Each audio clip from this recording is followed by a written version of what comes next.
Welcome into Game Night Live, everyone. Another edition of Crossover. We've got Region 11 boys video coming for you right here. Thanks for joining us, everyone. My name is Dane Stewart. Pleased to be joined by Dave Simmons, part of the Cache Valley Radio Media Group up here. Calls a lot of games. And Dave, we're going to dive into Region 11, man. We got some great basketball up here. Yeah, let's do it. So let's start with Ridgeline, right? I think a team that makes a deep run in the postseason last year. A lot of people thought this was going to be a team maybe favored in 4A this year. Got off to a bit of a rough start. Had some football players coming back and getting in basketball mode. Caden Cox, this team's starting to kind of come together here in region play. Yeah, and those two games you're talking about early, they were really good games. Lost on a up and under leaning three-point shot for Timpview in the very first game of the season. And Ridgeline, as you said, had only had a couple of practices under their belt at that point after winning the state championship in football. So, and a good handful of these kids coming on this Ridgeline basketball team do play football. So, still a little bit getting the basketball legs going. And then played a Fremont team who's won some big games, beat Davis. But that was a game Ridgeline, if you ask all the Ridgeline faithfuls, never should have lost that ball game too. So, just as well could have had a really, really impressive record at that point. But as you mentioned, there are some things, this team coming in, they only lost 2 seniors from last year. And the couple players stepping into those spots, very, very capable. And so you think, okay, that's a team that should go deep, and they should. But they did some things this year early in the season where they had Caden Cox actually running a lot of times the 1 spot as the point guard, which it's really not his position. He's usually been a 2, and over the last maybe week and a half or 2, they've gone back to that, to where you're going to see him get down the floor a little bit quicker, get behind the defense, come off of down screens, and try to use some of the other guys as the point that can really distribute the ball and find him. Because I think the shots he's had this year have been a lot more contested, and that's to be expected with the player he is. Right. Guys are going to be flying at him. They're going to be game plan, and I'm telling you, he's going to have his name on the opposing team's whiteboard every single game. Top of the list. Absolutely. What about a guy like Jackman? We saw this Ridgeline team early, and it looked like, man, he can really be a matchup problem for a lot of teams, and it feels like he's really come on, gotten a lot better as the year has gone on. Yeah, Josh, really happy for Josh, actually. I thought he improved a lot in the summer. He played a lot of basketball this summer. He got his body stronger, and he's got his stamina stronger. Last year, if I had it's not a gripe or anything, but if I had something to say about Josh, it would be the stamina. How long can he stay in the game? He is absolutely a matchup problem for a lot of teams. And that's what Coach Kyle Day is looking for, is to make him be the matchup problem. If he's hitting the 15-footer and if he's pursuing the boards, that's a very hard team to beat. You know, one of the interesting things you talk about Jackman, and I feel like his season has really developed and progressed. And it feels like Peyton Knowles, that's a big name football player, had a critical role on this team last year. In region play, his numbers have been down a little bit as Jackman's has kind of gone up, but that doesn't undersell how good Peyton is, because this dude is an absolute baller. To me, Peyton Knowles is the best defensive player in this region. Very well could be in 4A. Peyton Knowles is one of the best help side defenders you'll see. He'll come over and get blocks that people aren't even expecting. Peyton Knowles bails a lot of guys out. Now the difference this year is Jackman didn't play quite as many minutes last year. What happens with that is Peyton becomes your 5, and then you go more of a 4-out type of a set, and the floor opens. And so Peyton has a lot more looks in that case. With Josh in the ball game, and you're going to have a 4 and a 5 that are kind of working short corner to short corner, high post to high post, and it congests things a little bit more, which makes it so if Josh has to hit those jump shots, because then it opens things up.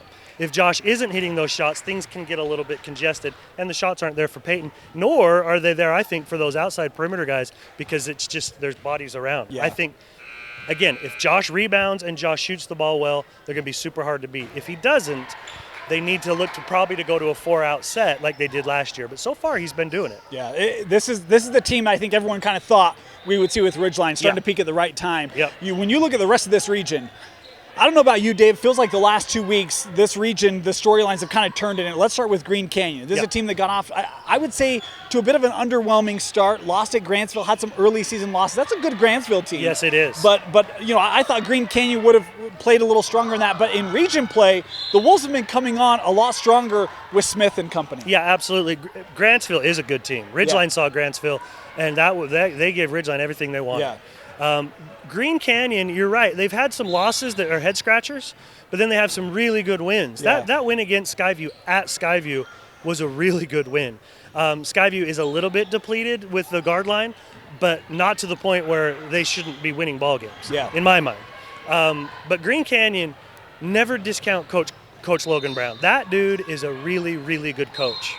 I got a front row seat to watch him for about 7 years at Logan as I broadcast their games. And he is a guy that can really get the most out of anybody. I mean, there were times at Logan I thought he doesn't have the horses, and he was finding ways to get W's.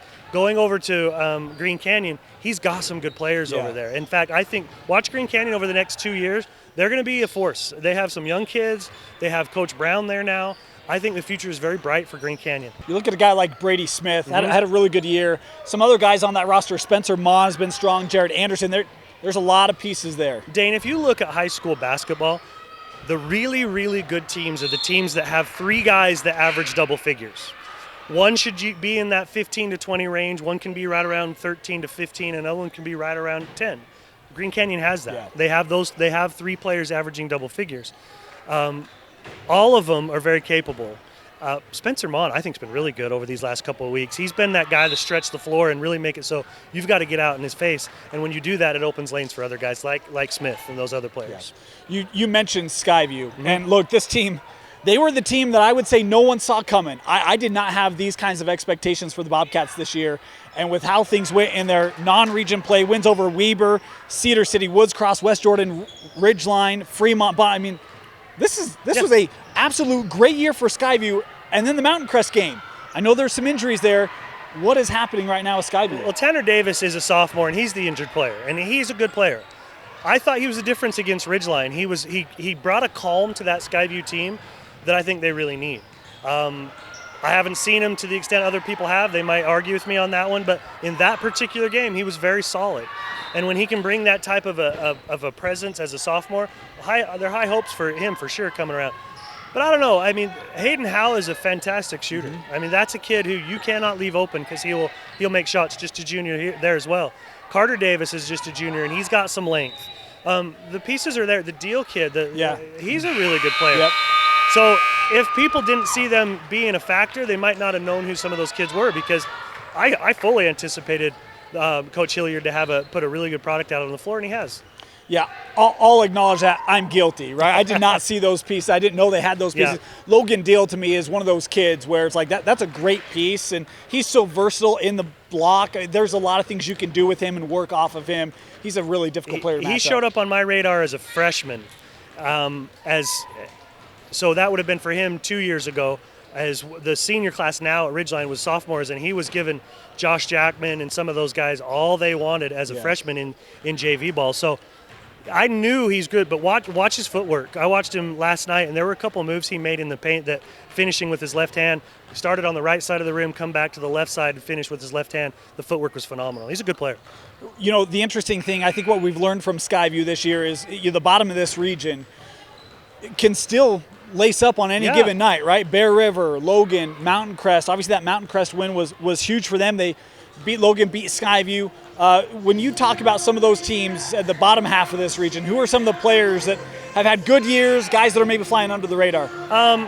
For Mountain Crest, I want to say, first of all, I really like Coach Chandler Smith. I think he's a good hire for them. Stepping into the shoes of Kevin Anderson. It's a program that just hasn't had the feeder teams. And I've seen them. I have a senior, a sophomore, and a sixth grader. So I know what's coming up through the Mountain Crest ranks because we play all those kids every Saturday and every weeknight league. We know who's coming up. That's where they're struggling, is getting the kids out at a younger class. Chandler Smith will work on that. And if he can get a winning program on the floor, it'll make other kids in that community want to come out and play. Right. Preston Lofthouse is probably the guy on Mountain Crest that you have to look at and say he's kind of been the heart and soul of it. Preston's a phenomenal athlete. But Preston is being asked to do a lot for that team where it maybe isn't even fair to him. I mean, he's got to score so many points for them to compete. And I bet even if you were to ask him, would you say, were you a basketball kid growing up? He'd say, I was a football kid. But now he's being asked to do a lot for Chandler, and credit the guy. I mean, he's had some big games. And against Ridgeline and against some of the other teams, he's getting in 15, 20 points a game. So credit Preston Lofthouse. He's a player that to me should be an all-region type of player here in this region. When you look at Region 11, you already kind of answered some of the questions I was going to ask you, so we'll go a little different. Sorry about with that. you. Jump the gun on you. Yeah, you're good. You're good. You watched a lot of Region 11. Obviously, early in the year, you had the Region 11, Region 10 kind of mash up, right? Who's that team in Region 10 that you think can create problems for the top of Region 11? Snow Canyon. This is an interesting question too, because Ridgeline has seen everybody in that other region played them, with the exception of Crimson Cliffs and Hurricane. I've seen them all because we were down there calling games for them. It's Snow Canyon. And Dixie. Dixie's got some length and some pieces that's hard to match up with, but if anybody can, Ridgeline should be able to with that size. The team that matches up the best against Ridgeline is Snow Canyon. They got the lineman Simmons, who goes, I think they have him listed at 6'8", 6'9". So you match him up with Jackman. And then Hammer at the point. Yes, and when those two teams played, Snow Canyon, it was really early in the season. Snow Canyon got them by 3 or 4, I think. Yeah, it was close. Who do you think is, if you had to pick, right, Coach of the Year, who do you think has done the best job coaching in Region 11 this year? Ooh, Dane, that's really hard, because you can make arguments for Coach Day. I mean, he's got the best record with his team for sure. He's got a lot of good guys coming back. The expectations, though, of this Ridgeline team were through the roof. They were, yeah. And so maybe people would say, yeah, but look who he's got. So if you want to make that argument, Coach Logan Brown has been really good. If I was making the choice after Coach Day, I'd probably go with Coach Logan Brown. But I really like what Coach Chandler Smith's doing over there at Mountain Crest as well. If you want to follow these young men, they stream them all up here, CashValleyDaily.com. Dave, thank you so much for joining us. For Dave Simmons, Vince Francis, my name is Dane Stewart. Thanks for joining us here on Game Night Live Rewind's Crossover.